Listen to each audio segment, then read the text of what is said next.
నమస్కారం. మీ విజయ్ కుమార్ గంట. వ్యక్తుల ప్రైవేటు బతుకు వారి వారి సొంతం పబ్లిక్లోకి వస్తే ఏమైనా అంటారు. రాజకీయాల్లోకి వచ్చినటువంటి ప్రతి నాయకుడు సమర్థుడైతే, సమన్వయం కలిగినోడైతే, సిగ్గు శరం ఉన్నవాడైతే ఏ విమర్శనైనా తట్టుకుని ముందుకెళ్తాడు. దురదృష్టం ఏంటో కానీ ఆంధ్రప్రదేశ్లో పవన్ కళ్యాణ్ లేదా ముద్రగడ్డ పద్మనాభం ఉంటే కాపులంతా వాళ్ళకే ఓట్లు వేయాలి.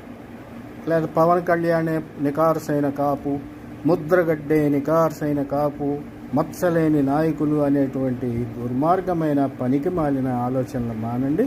కాపులకంటూ ఒక భావోద్వేగాలు ఉంటాయి. గత 40 ఏళ్ల కాలంలో వాళ్ళు అనుభవించినటువంటి ఇబ్బందులు ఉన్నాయి. అధికారానికి దగ్గరగా వచ్చి కూడా వెనక్కి తోసేయబడినటువంటి విధానాలు ఉన్నాయి. ఇప్పుడు ఈ కొన్ని పేపర్లు ఈ కూటాలని వీటిని సమర్థించే పేపర్లు కాపుల గురించి ఎంత నీచంగా రాశాయో